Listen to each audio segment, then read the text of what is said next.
बिस्मिल्लाहिर्रहमानिर्रहीम। अस्सलाम वालेकुम नाज़रीन, मेरा नाम है हना यूसुफ और आप देख रहे हैं प्रोग्राम सिटी एट 10। आज के मौजू बहुत ज़बरदस्त है और वो इसलिए क्योंकि हमें हमेशा रहती है आपकी फ़िक्र, और आपको देखते हुए, आपके मसाइल को देखते हुए हम उन टॉपिक का इंतखाब करते हैं जिस पे आप बात करना चाहते हैं, जिस पे आप सुनना चाहते हैं, अपने मसाइल का हल चाहते हैं। तो आज हमारे 2-3 टॉपिक है। सबसे पहले हम बात करेंगे, बहुत सारे लोग शिकायतें करते हैं कि खाना खाने के बाद उनको, और आगे माह मुबारक भी आने वाला है, ये बहुत बड़ा मसला होता है जी, ब्लॉटिंग का इशू रहता है, मुसलसल स्टमक में पेन रहती है, और इसके बाद क्या होता है जी, कुछ खाने को दिल नहीं करता। अच्छा, वैसे मेरे साथ भी अक्सर ऐसा हो जाता है, जब मैं सारा दिन भूखी रहती हूँ उसके बाद ऐसे लगता है जैसे कुछ खाने का दिल ही नहीं करा। इस पे भी हम बात करेंगे। वो लोग जो कि डाइट कर रहे हैं, जो कि डिफरेंट डाइट पैटर्न जो हैं आजकल बहुत सारे हैं, आप कोई भी डाइट पैटर्न फॉलो कर रहे हैं उस पर भी ऐसा होता है कि एक टाइम आता है आपका कुछ खाने को दिल नहीं करता। ऐसा क्यों होता है? आपने करना क्या है? स्टमक के जो पेशेंट हैं, मुसलसल जो मेडिसिन पे हैं, उनके लिए आज कोई अच्छा सा हल हमने बताना है कि उनकी मेडिसिन किसी तरह से छूट जाए। मेरी अपनी मदर जो हैं, उन्हें 2-3 दिन बाद स्टमक की मेडिसिन खानी पड़ती है, सिरप अक्सर वो हर रोज़ ही पी रही होती हैं। तो इसके लिए क्या करना है जी, वो भी हम डिस्कस करेंगे। कॉन्स्टिपेशन एक बहुत बड़ा मसला है बच्चों में, बड़ों में, एंड येस ड्यूरिंग प्रेगनेंसी भी बहुत सारे लोगों को कॉन्स्टिपेशन हो जाती है क्योंकि हम मल्टीविटामिन्स ले रहे होते हैं, समटाइम उसका साइड इफेक्ट हो जाता है, वो भी डिस्कस करेंगे। और बाल, अगर आपके बाल, नाखून और स्किन अच्छी नहीं है तो आप डाइट के जरिए कर सकते हैं। प्रोग्राम में आपको बताएंगे। सहर चावला हमारे साथ मौजूद हैं जी, जो कि हमें इन तमाम मसाइल का हल बताने वाली हैं। अपने प्रोग्राम में खुश आमदीद कहेंगे। अस्सलाम वालेकुम। वालेकुम अस्सलाम। ठीक ठाक है आप? ठीक ठाक, थैंक यू सो मच, आपके टाइम का बहुत बहुत शुक्रिया। स्टमक खराब हो जाता है लोगों का, वो मसला कहाँ से शुरू होता है? हम ऐसी क्या गलती करते हैं कि हम खाना ही नहीं खा सकते एक टाइम पे आके? लव द क्वेश्चन कि मसला कहाँ से शुरू होता है। आई लव योर क्वेश्चन ना, जहानत वाला सवाल है। मसला शुरू होता है आपके पास स्टमक का तेजाब कम होने से। और आप क्योंकि कह रही थी कि आपकी अम्मी दवाई ले रही हैं, तो मैं कंसर्न हो गई। अगर वो वाली दवाई ले रही हैं, of course I can't take the name, जो स्टमक का एसिड कम करती है, तो वो उनका प्रॉब्लम आगे जाके और बढ़ाएगी। तो आगे हम इसके सोल्यूशन पे भी बात करते हैं। तो वो दवाई नहीं लेनी चाहिए। अब होता क्या है कि आपके स्टमक और आपकी खाने की नाली के बीच जो ढक्कन होता है ना, स्फिंक्टर उसको कहते हैं मेडिकल लैंग्वेज में, उस स्फिंक्टर को बंद रहने के लिए स्टमक में तेजाब को ठाठे मारना चाहिए, वो बड़ा स्ट्रांग होना चाहिए। अच्छा। जब आफ्टर 35 हर एक का स्टमक नेचुरली कम होना हर एक का एसिड नेचुरली कम होना शुरू हो जाता है। 35 से पहले उन लोगों का कम होना शुरू हो जाता है जो गैर ज़रूरी पेन किलर्स का इस्तेमाल करते हैं। कॉन्ट्रासेप्टिव्स भी स्टमक का एसिड कम करती है, एंटीबायोटिक्स भी स्टमक का एसिड्स। ओरल कॉन्ट्रासेप्टिव्स के तो मैं वैसे भी हक में नहीं हूँ, उसके साइड इफेक्ट्स पे तो आना पूरी एक एपिसोड हो सकती है। स्टीरॉइड्स भी आपके पास स्टमक का एसिड जो है वो आपके पास कम करती हैं। अब जो लोग ये मेडिसिन का बहुत ज़्यादा इस्तेमाल करते हैं या जो बहुत ज़्यादा जंक फूड खाते हैं, उनका 35 से पहले भी कम हो जाता है। जब स्टमक का तेजाब कम हो जाता है ना, ये ढक्कन थोड़ा सा खुल जाता है। ओहो। आप इस खाने की जो नाली और जो स्टमक का एसिड है, जितना भी, अब स्टमक का एसिड हालांकि कम हुआ है, लेकिन क्योंकि ढक्कन खुल गया वो खुल के जाता है थोड़ा सा ऊपर। अब जब वो आपके पास फूड पाइप में जाता है, जिसको एसोफेगस कहते हैं मेडिकल लैंग्वेज में, तो आपको जलन शुरू होती है। पंजाबी में लोग कहते हैं सड़ है, हाँ सड़ है, पंजाबियों की बड़ी। और कुछ लोग तो कहते हैं खाना ऐसे फील हो रहा है वापस ऊपर आ रहा है, क्योंकि स्टमक का एसिड जो है वो ठीक नहीं है। आपके पास जो मेन खाने की डाइजेशन है ना, शुरू 90% डाइजेशन हमारे खाने की छोटी आंत में होती है, स्मॉल इंटेस्टाइन में, लेकिन प्रोटीन आपके पास स्टमक एसिड ने डाइजेस्ट करना होता है। प्रोटीन को जो डाइजेस्ट करने वाला एंजाइम है पेप्सिन, उसे पेप्सिनोजिन में तब्दील होना होता है। वो हो ही नहीं सकता जब तक कि HCl hydrochloric acid stomach acid respect ना करे। अब हालांकि हमारे स्टमक का एसिड कम है, लेकिन वो ढक्कन खुलने की वजह से वो ऊपर आना शुरू हो जाता है। यहाँ से स्टमक की प्रॉब्लम शुरू होती है, जिसको आप एसिडिटी कहते हैं। और लोग क्या करते हैं, जाके प्रोटॉन पंप इनहिबिटर्स और एंटासिड्स खाना शुरू हो जाते हैं। अब शुरू में मिलती है पेन होना शुरू हो जाती है ना, फिर हल कोई नहीं उसका इलाज ये नहीं है ना, उसका इलाज ये है कि वहीं पे आप स्टमक का एसिड ज्यादा करें। अच्छा, अब शुरू में ना एंटासिड लेके आपको मिलता है रिलीफ, क्योंकि चाहे वो थोड़ा एसिड भी है, वो कम होता है तो वो ऊपर आना बंद हो जाता है। जितने भी लोग एंटासिड ले रहे हैं ना, आप लोग सर्वे करें, अपने चैनल से कहीं सर्वे कराएं, ठीक है। आप उनसे पूछें कि 1-2 महीने बाद उनको डबल स्पीड से एसिडिटी वापस आई है। वो इससे क्योंकि उस वक्त तो आपका स्टमक का एसिड कम हो गया है, लेकिन बाद में आपके पास, क्योंकि एक्चुअली तो एसिड ज्यादा करना चाहिए था ताकि खाना ठीक तरह डाइजेस्ट हो, वो प्रॉब्लम रिबाउंड होकर वापस आता है। जब आपको एसिडिटी और ब्लोटिंग इनिशियली शुरू हुई है ना, अगर आपको खाने के 1 या 1.5 घंटे बाद ब्लोटिंग होती है, इसका मतलब है स्टमक का एसिड कम है। खाने के 4 या 5 घंटे बाद ब्लोटिंग होती है, इसका मतलब है कि लिवर का डाइजेस्टिव जूस बाइल कम है। दोनों में ये डिफरेंस होता है। ये तरीका है पहचानने का, बड़ा आसान। अगर आपको ब्लोटिंग और शुरू में एसिडिटी होना शुरू हुई है, please 100% organic raw unfiltered Apple cider vinegar with mother 1 teaspoon अभी से स्टार्ट कर लें और जान छुड़ाएं अपनी इस कौन सा विनेगर है?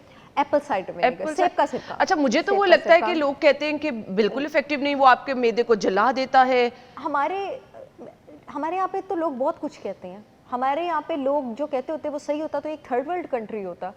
तो 100% organic raw unfiltered Apple cider vinegar with mother is a blessing. वो आपके स्टमक के अच्छा, वो acid मैंने को वेट लॉस करने वाले boost कर- लोगों को भी पीते हुए देखा है। वेट लॉस करने में वो क्यों हेल्प करता है ना, वो बिल्कुल हेल्प करता है क्योंकि वो आपके पास इंसुलिन रेजिस्टेंस को रिमूव करता है। अच्छा। Apple cider vinegar is one of the best fat cutters.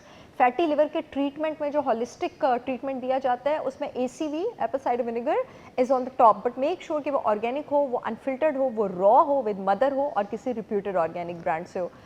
आसान सा सस्ता सा हल आपने बता बहुत दिया सस्ता है। सा हल है, कोई बहुत भी अच्छी ब्रांड है तो 1200-1300 रुपए का हाँ, आपको मिल बहुत जाएगा। सस्ता सा हल जी, बता दिया। exactly। इस्तेमाल का तरीका क्या होता है? डायरेक्ट उसको पी लेना है कि पानी में उसको? नहीं नहीं, वो काफी एसिडिक होता है और उसको डायरेक्ट नहीं पीते, उसको हमेशा स्ट्रॉ के साथ पीते हैं वरना आपके दांतों का एनामल उड़ जाएगा। ओहो।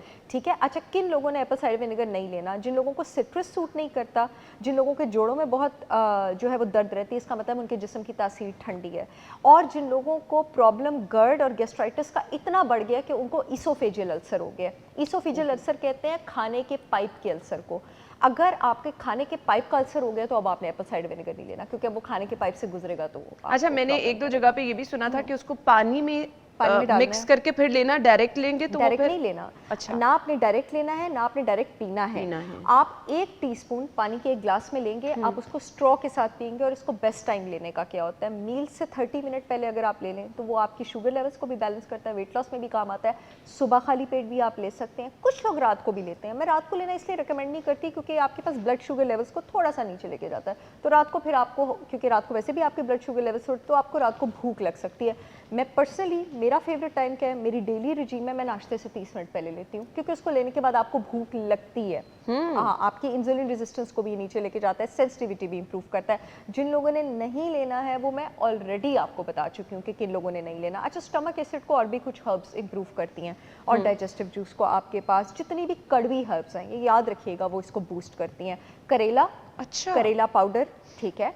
मोरिंगा, स्वांजना, उसमें भी तिनक होती है, वो थोड़ी सी कड़वी होती है। आयुर्वेदा का आपके पास त्रिफला पाउडर होता है। मैं सबको ये बताती चलूँ कि I am not a herbalist, एक मेडिकल डॉक्टर आप लोगों से ये बात कर रही है तो इसके पीछे सारी मेडिकल रीजंस हैं। अगर हमारे पास ज़्यादा टाइम हो तो मैं उसको मेडिकली मजीद डिटेल में एक्सप्लेन कर सकती हूँ। अदर देन कौन सी चीज़ आपके पास स्टमक एसिड को इंक्रीज करती है, जीरा आपके पास स्टमक एसिड को इंक्रीज करता है, मिंट आपके पास स्टमक एसिड को बूस्ट करता है। मिंट में मिथाइल एसीटेट होता है, जीरे में आपके पास क्यूमिनल्डिहाइड होता है, वो इसको बूस्ट करता है। सहर, हमें इसका इस्तेमाल भी बता दें, क्योंकि लोग, अब आपने जी सहर चावला ने कह दिया था कि जीरे का इस्तेमाल, तो अब इसको एक चम्मच आप खा लें, नहीं, अब इसका इस्तेमाल आपने कैसे करना है? मिंट का अगर इस्तेमाल करना है, जीरे का इस्तेमाल करना है, वो बता दें ताकि हमें पता हो कि जी इस तरह से अगर आप इस्तेमाल करेंगे तो आपको इसका फायदा पहुंचेगा। 2 तरीके हैं इस्तेमाल के। पहली बात, जब भी कोई भी हर्ब आप लेते हैं ना अपने गट प्रॉब्लम्स के लिए, चाहे स्टमक एसिड के लिए चाहे कॉन्स्टिपेशन के लिए, आप कभी भी थ्रू आउट उसको नहीं लेते हैं, ठीक है, क्योंकि फिर आपका जो बॉडी का सिस्टम है ना वो उस पर डिपेंड करना शुरू कर देता है। आप उसको हमेशा एज अ होलिस्टिक ट्रीटमेंट लेते हैं। जब भी कोई हर्ब लें स्टमक के हाजमे के सिस्टम के लिए, 2 महीने लें, 1 महीना डिसकंटिन्यू कर दे। जैसे फॉर एग्जांपल इसबगोल वगैरह भी तो आपके पास होता है ना,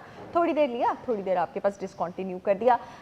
या तो किसी अच्छी रिप्यूटेड ऑर्गेनिक ब्रांड के ISO सर्टिफाइड फूड अथॉरिटी से अप्रूव्ड आप हर्ब्स ले लें। उन्होंने फॉर्मुलेशंस, पाकिस्तान में बहुत अच्छी ब्रांड्स हैं, उन्होंने मिक्स भी कैलकुलेटेड डोज में किया होता है, ऊपर सब कुछ लिखा भी होता है। This is an easy and safe way.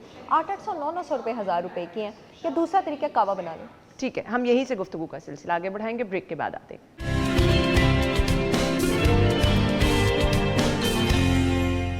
Welcome back once again. So हम बात कर रहे हैं वो पेशेंट जो पुराने स्टमक के मसले से अभी तक बाहर नहीं निकल पा रहे। डाइट का बड़ा रोल होता है, आपने अपनी डाइट को कैसे मैनेज करना है वो बता दें। डाइट इज द क्योर, और तो कोई रास्ता ही नहीं है ना आपके क्या पास। चीज़ें जो बिल्कुल नहीं खानी? कॉफ़ी, जो चीज़ें आपके पास, कॉफ़ी, टी, जो कि हम दोनों ने भी हाथ में पकड़ा हुआ, मैं भी अभी पी रही थी।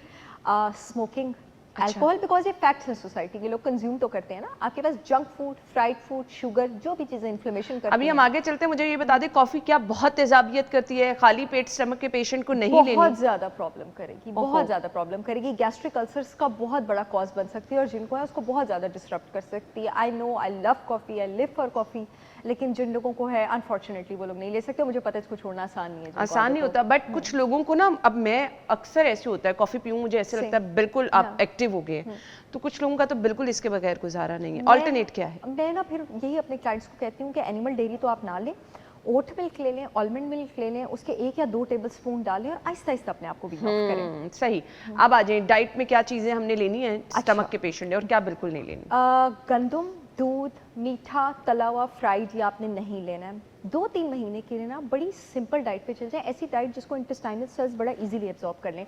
अब वो डाइट क्या है आपके पास? सफ़ेद उबले हुए चावल हैं, कद्दू की जितनी भी सब्जी हैं, आप ही के शो में शायद मैंने पहले बात की है, 26 फैमिलीज आती हैं पंपकिन में। कद्दू, लौकी, तोरी, घिया, माड़ू, ये सारी पंपकिन फैमिली की वेजिटेबल्स हैं। मूंग दाल बिना छिलके बिना पॉलिश वाली, बिना छिलके बिना पॉलिश वाली क्यों? क्योंकि उसमें फाइबर नहीं होता, मैंने आपको भी बताया, हमने इंटेस्टाइन से इजीली एब्जॉर्ब। आजकल सिरी और मछली आई है, वो बड़ी हीलिंग है। सिरी का शोरबा जो है ना, वो गट को बड़ा हील करता है। अच्छा। देसी मुर्गी की हड्डियों की यखनी, सफ़ेद उसका शोरबा बना के सफ़ेद चावलों पे डाल के आपके गट को हील करता है। रेड मीट भी ना लें, वो भी ज़रा टफ होती है। ये तो बहुत ज़बरदस्त चीज़ें बता दी हैं। अच्छी ग़िज़ा है, आप इसका इस्तेमाल करेंगे आपको फ़ायदा होगा। स्टमक के पेशेंट के लिए कम से कम वो ना, जो आपको खाना हज़म नहीं हो रहा होता, वो आपको आसानी से हज़म होना शुरू हो जाएगा। अब आ जाते हैं जी, बहुत सारे लोगों का मसला है, बहुत सारे लोग मैसेज करते हैं, बच्चों से स्टार्ट कर देते हैं, बच्चों में कॉन्स्टिपेशन, क्या हल है इसका? बच्चों में मोस्टली कॉन्स्टिपेशन आपके पास एक तो गलत डाइट कंजम्पशन की वजह से हो सकती है, नंबर 1। दूसरा, बहुत सारे बच्चे आपके पास लैक्टोज इंटॉलरेंट होते हैं। 65% of Asian population lacto mostly जब तक बच्चे बड़े नहीं हो जाते और वो माँ बाप को मुंह से बताना शुरू नहीं करते हैं कि हमें दूध से प्रॉब्लम हो रही है, माँ बाप नहीं समझते हैं। प्लीज़ अगर आपके बच्चों को आप नोटिस करिए कि टिपिकल पैटर्न है, ग्लूटेन और डेयरी से कॉन्स्टिपेशन हो रही है, तो ये आपके पास जो है वो रीज़न हो सकती है।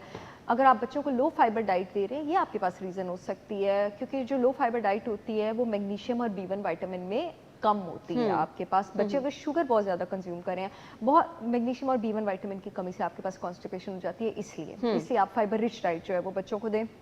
शुगर जो है वो बॉडी से B1 विटामिन को फ्लश कर देता है। B1 विटामिन जिस बॉडी में कम हो, उस बॉडी में आपके पास कॉन्स्टिपेशन होती है। तो बच्चों में मोस्टली कॉन्स्टिपेशन की बड़ी छोटी मोटी यही रीजंस होती हैं, या फिर खुदा ना खास्ता हो सकता है कि किसी बच्चे को कोई बैक्टीरियल इन्फेक्शन हुआ हो, ई कोलाई या सैल्मोनेला इन्फेक्शन हुआ हो, एक बार हो गया हो और उसके बाद वो एंटीबायोटिक्स के असर की वजह से बच्चों का स्टमक एसिड कम हो गया हो, इन्फेक्शन पूरी तरह एरेडिकेट ना हो, तो अपने बच्चों की डाइट में प्रोबायोटिक सेशेस इंक्लूड करें, प्रोबायोटिक फूड्स इंक्लूड करें, उनकी डाइट क्लीन करें and they will be good.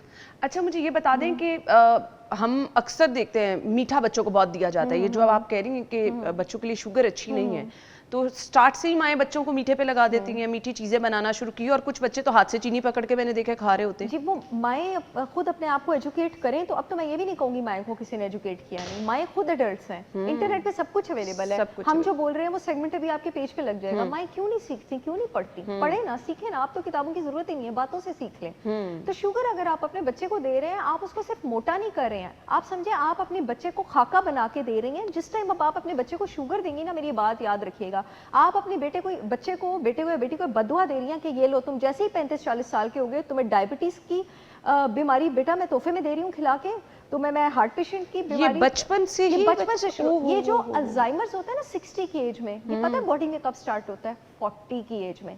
Alzheimer's को 20-25 साल लगते हैं नजर आते, डायबिटीज को 15 साल लगते हैं नजर आते हुए। और ये कौन लोग होते हैं ज्यादातर जिनका ब्लूप्रिंट खराब होता है, जिनको बचपन में डाइट ठीक नहीं दी होती है, डल होते हैं शुगर खाने वाले बच्चे, उनका आईक्यू कम होता है। एक बच्चा जिसकी डाइट में हर वक्त इन्फ्लेमेटरी साइटोकाइंस होंगे, इन्फ्लेमेटरी मार्कर्स होंगे, उसने क्या खाक दुनिया में तरक्की करनी है और सर्वाइव करना है। यानी शुगर इतनी खतरनाक है आपके बच्चे के लिए, तो प्लीज मत ये ऐसे बच्चे को मीठी चीजें, बिल्कुल हम समझ रहे होते हैं बच्चा वैसे ही चॉकलेट्स भी खा रहा है, चीनी भी हाथ में पकड़ के अक्सर मैंने बच्चों को खाते हुए देखा है, तो इसका नुकसान क्या है वो आपको सहर चावला ने बता दिया। कॉन्स्टिपेशन बड़ों में भी रहती है, रीजन क्या होती है? बड़ों में आपके पास कॉन्स्टिपेशन मोस्टली अगर उनको कोई प्रॉब्लम नहीं है, अगेन मैग्नीशियम और B विटामिन की कमी की वजह से, 35 से 40 साल की उम्र के बीच अगर आपको कोई प्रॉब्लम नहीं है, आपका स्टमक एसिड कम है, आपको इस वजह से कॉन्स्टिपेशन है।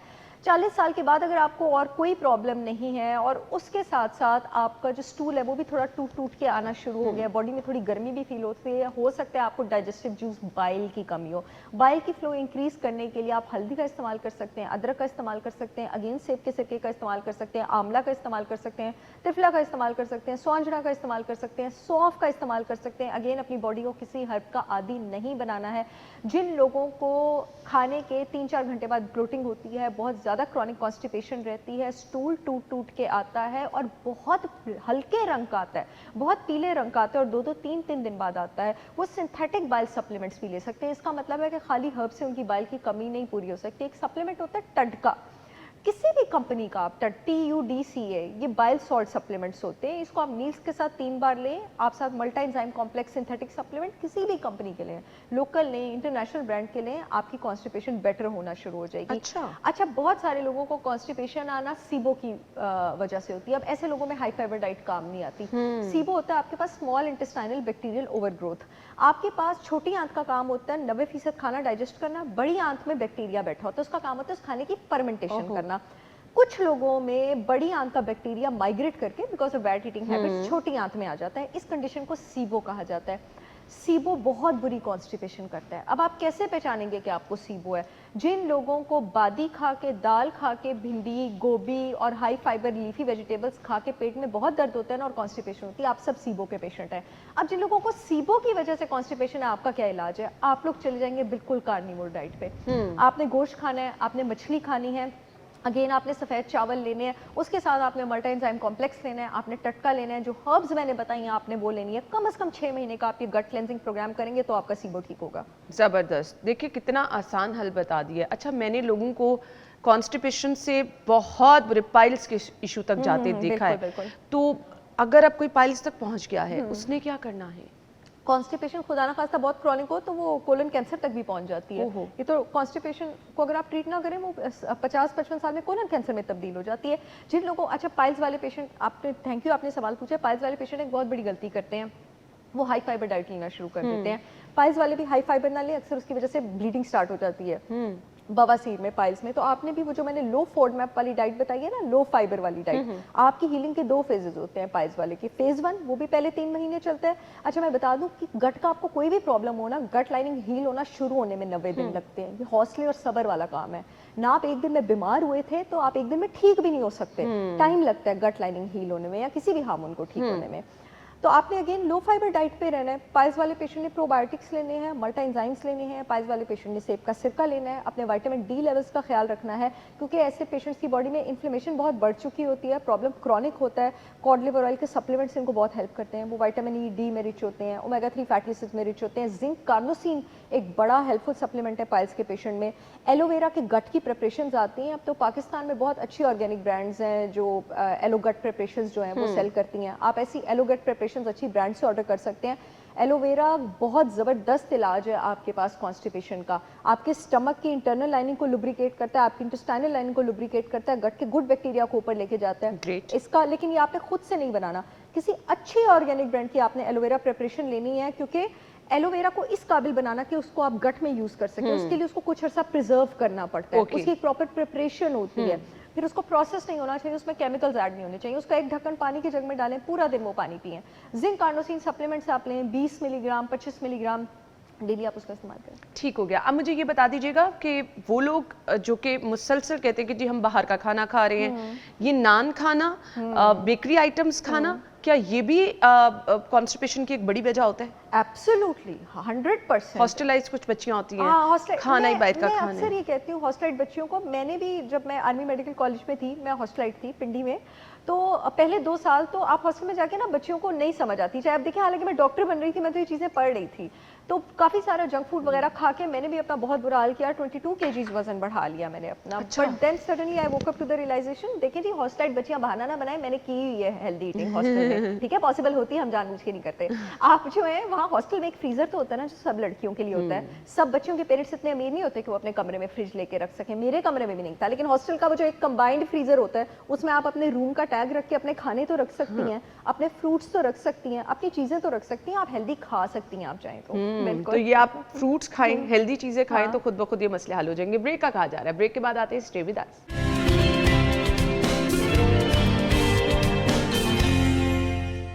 Welcome back once again. Sehar Chawla हमारे साथ मौजूद हैं। कॉन्स्टिपेशन की हम बात करें। अब कॉन्स्टिपेशन जिन पेशेंट्स को रहती है, क्या उन्होंने मुसलसल चाय और कॉफ़ी भी कहते हैं ड्राइनेस करती है। अब कुछ लोग तो खाली पेट मेरी तरह जब तक मैं चाय या कॉफ़ी ना ले लूँ आंखें नहीं खुलती, तो ये भी क्या कॉन्स्टिपेशन की वजह होती है?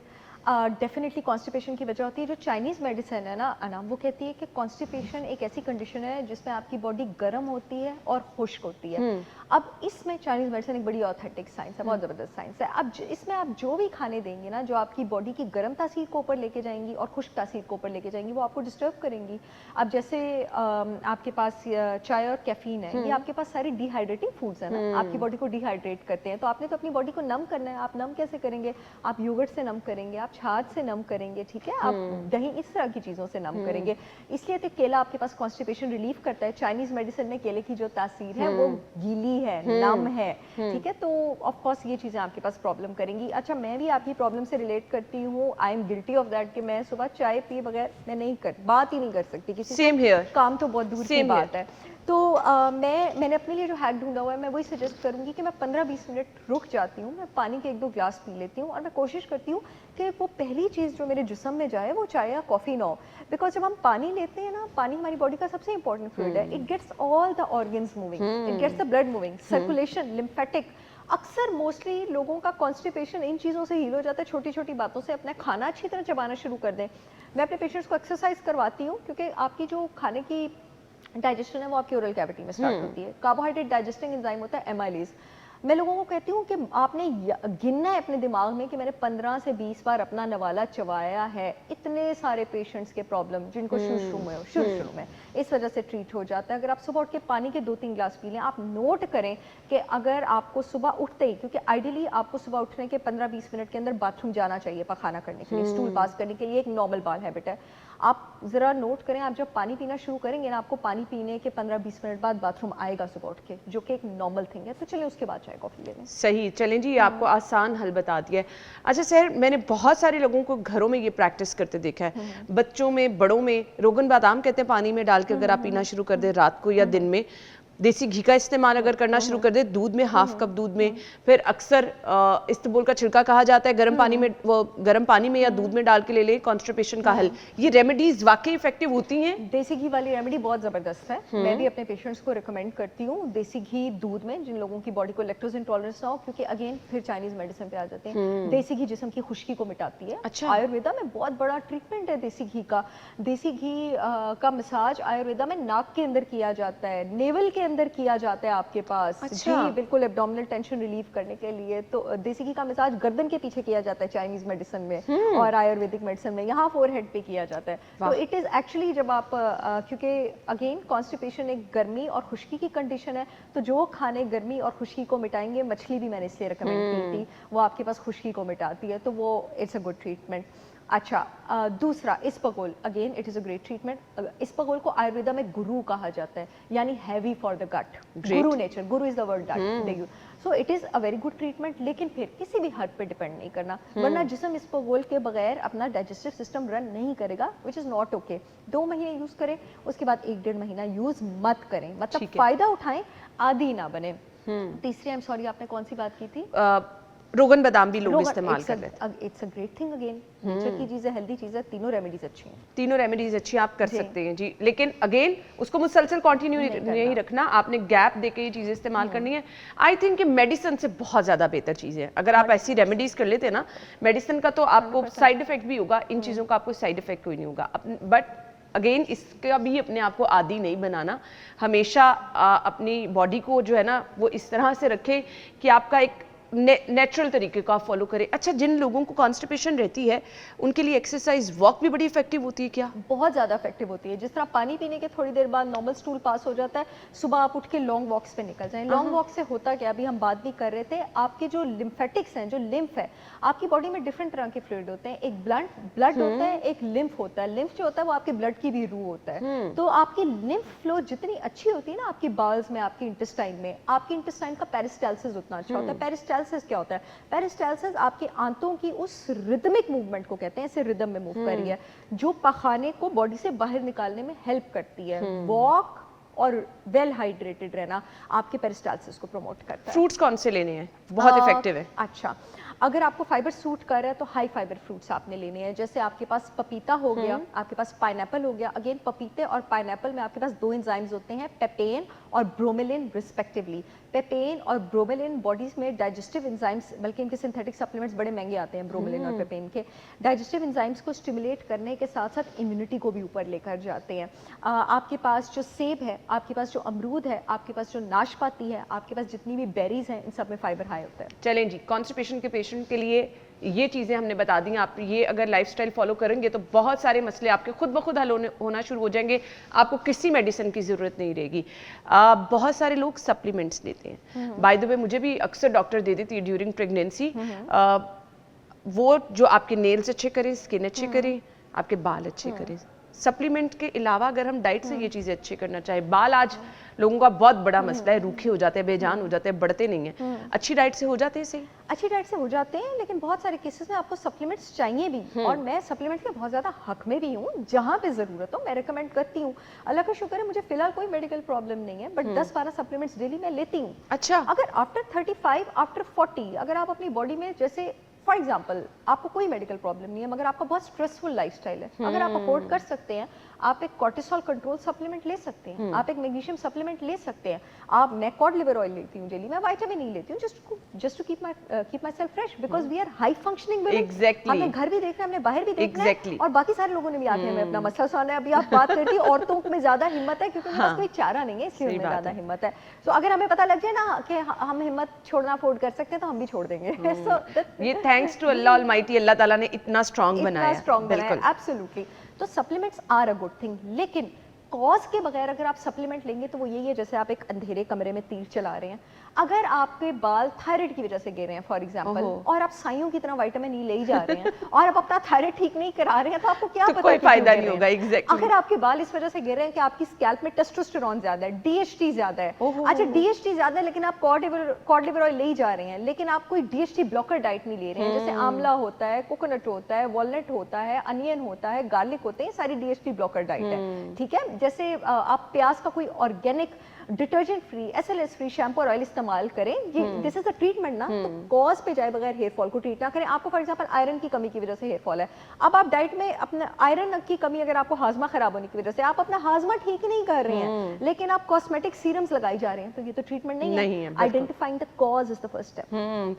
पहले आपने ये डिसाइड करना है कि मसला क्या है, और उसके बाद आपने ट्रीटमेंट की तरफ जाना है। हमारे यहाँ पे क्या है जी, फलां बंदे के बाल गिर रहे थे, उसने ये चीज इस्तेमाल की, मैं भी करूंगा, चलो जी लग जाओ उस तरफ। ये मल्टीविटामिन ले रहा, उसकी स्किन बहुत अच्छी हो गई, चलो जी लग जाओ उस तरफ। बट आपने पहले रूट कॉज देखनी है, और उसके लिए आपको एक्सपर्ट, अब ये देखे ना, लोग यूट्यूब से, गूगल से अपने मसले पूछ लेते हैं, एआई से अपने मसले पूछ लेते हैं। ऑनेस्टली स्पीकिंग, अब ये जो हम इश्यूज डिस्कस कर रहे हैं ना, ये आपको एक एक्सपर्ट के अलावा कोई नहीं बता सकता। एक्सपीरियंस का कोई दूसरा एक्सपीरियंस, ऑथेंटिक नॉलेज, इसका कोई एआई कभी नहीं है जी। आपने हमेशा किसी अच्छे डॉक्टर का इंतखाब करना है। आपका जब तक रूट कॉज पता ना चल जाए, आपको मसला क्या है, कहाँ से शुरू हो रहा है, प्रॉपर ट्रीटमेंट तब आपका स्टार्ट होगा। अदरवाइज वो जिस तरह सहर ने कहा कि जी आप अपने थायराइड ठीक ना करें और विटामिन ई लेते चले जाएं, तो फिर ये चीज़ें तो हल नहीं। अच्छा जी, नॉर्मल अगर एक पर्सन है तो उसके लिए हेल्दी लाइफस्टाइल में आप क्या चीज़ें जो आपकी स्किन अच्छी कर दें, आपके बाल अच्छे कर दें, अच्छी सी डाइट हमें बता दें। जितने भी इन्फ्लेमेटरी चीज़ों से आप दूर रहेंगे, खाना पक किस चीज़ में रहे ये बहुत ज़्यादा इंपॉर्टेंट है, हम कभी सोचते नहीं हैं। ज़रा वेजिटेबल ऑयल से दूर रहें, देसी घी, नारियल के तेल, जैतून का तेल, इन चीज़ों का आप इस्तेमाल करें। और अगर आपको बहुत ज़्यादा महंगे लगते हैं तो फिर खाली हल्का सा खाना सौते कर लें किसी चीज़ में। इन खानों में डुबो के फ्राइड चीज़ें आप ना खाएं।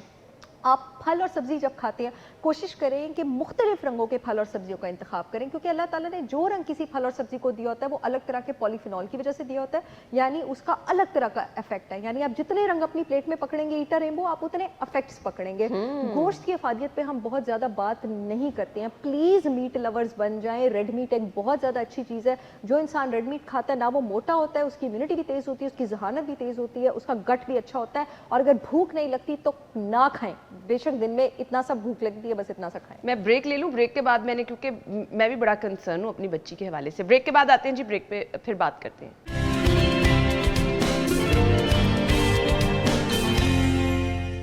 Welcome back once again. Red meat की आपने बात की, बच्चों के लिए बहुत हेल्दी है, बहुत देना healthy चाहिए है, बच्चों बहुत को। हेल्दी है। और अनफॉर्चुनेटली मैं इतना हैरान होती हूँ, पेशेंट्स आते हैं ना क्लिनिक पे, क्योंकि मैं खुद रेड मीट नहीं खाती हैं, तो वो बच्चों को भी रेड मीट की आदत नहीं दिलाती हैं। रेड मीट के खास करके जो ऑर्गन मीट होता है आपके पास, जो गाय और बकरे का होता है, किसी भी सब्जी और फल में कंबाइंड इतने nutrients, vitamin A, C, D, E और माइक्रो न्यूट्रिएंट्स, मैग्नीशियम, सेलेनियम वगैरह नहीं है जितने रेड मीट में हैं। बचपन से ही बच्चों का टेस्ट डेवलप करवाएं रेड मीट का। क्योंकि मैं अभी सोच रही थी कि किस फॉर्म में अपनी बच्ची को दूं, मैं कबाब बनाने का सोच रही थी कि वंडरफुल आइडिया ना, वो बर्गर में एटलीस्ट खा हाँ लेगी, एटलीस्ट खा लेंगे, तो ये अच्छी ऑप्शन है। अपने बच्चों को ये चीज़ें देंगे तो बच्चे आपके अच्छा ग्रो भी करेंगे। और हम जो कहते हैं ना आजकल बच्चे बहुत लेजी से, ये चीज़ें आप खुद देखेंगे कि अच्छा खासा डिफरेंस आता है। योगर्ट बच्चों के लिए कहते हैं बहुत अच्छी होती है, आपके गुड बैक्टीरिया जो है वो योगर्ट में होते हैं। बट आजकल हम वो डब्बों वाली योगर्ट भी ले लेते हैं, डिफरेंट फ्लेवर्स में भी आई हुई हैं, और बच्चों को हम आदी उसका कर देते हैं।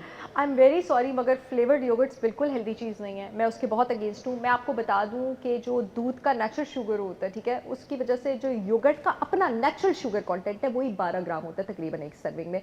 ये जो फ्लेवर्ड योगर्ट्स होती हैं, आपको पता है इनका तकरीबन 50 या 60 ग्राम शुगर होता है, और Oh my आप God. कोई प्रोबायोटिक नहीं आप बच्चे को दे रही होती। जितने भी स्ट्रॉबेरी और जितने भी फ्लेवर्ड योगर्ट्स हैं, ये डिजर्ट के मुतरादिफ। I am very sorry but this is a fact. Flavoured milk भी आजकल आए हैं। फ्लेवर्ड मिल्क भी शुगर लेडन है। ओहो, लेडन तो का नहीं मतलब होता है देने। भरा हुआ शुगर। नहीं देने बच्चों नहीं, को, बिल्कुल भी नहीं। ये बच्चों के लिए जी बहुत नुकसानदेह हैं। अगर आप अपने बच्चों को कुछ देना चाह रहे हैं, वो हमारे तो बचपन में मेरी अम्मा घर में ही दही जमा लेती होती थी। That is the best thing, that is the best probiotic. आपको पता है, मैं अपने पेशेंट्स को कहती हूँ कि या तो मार्केट से कोई अच्छा ग्रीक योगर्ट लें जिसमें शुगर ना और बहुत एक्टिव लाइफ कल्चर हो, या अपने घर में दही बनाएं। वो बहुत बेस्ट है बेस्ट जी। है। और सुबह खाली पेट खुद भी खाएं, बच्चों को भी दें, तो इससे ज़्यादा बेहतर क्या हो सकता है। मैसेज क्या देना चाहेंगे देखने वालों को? मैसेज सबको मैं यही देना चाहूँगी कि किसी भी source, it's a journal message, किसी भी सोर्स ऑफ नॉलेज पे भरोसा ना कर लिया करें, ठीक है। जब भी आप किसी को किसी बारे में बात करते देखें, खास करके अगर वो बात मेडिकल से, आपकी बॉडी से और न्यूट्रिशन से रिलेटेड हो, पहले रिसर्च करें कि वो बात कर कौन रहा है, और उसके बाद उसको फॉलो करें। हमारे प्लेटफॉर्म से अगर हमारे प्रोग्राम का कोई व्यूअर आपको कॉल करे, तो आपसे आपके सोशल मीडिया जी, बिल्कुल। हैंडल पे कोई मैसेज वगैरह करे, तो उनको रिप्लाई कर देंगी? एब्सोल्युटली जी। ओए होए होए होए, चलिए जी, थैंक यू सो मच, बहुत बहुत शुक्रिया। नाज़रीन, अपना ख्याल रखिएगा, इजाज़त दीजिए, अल्लाह हाफ़िज़।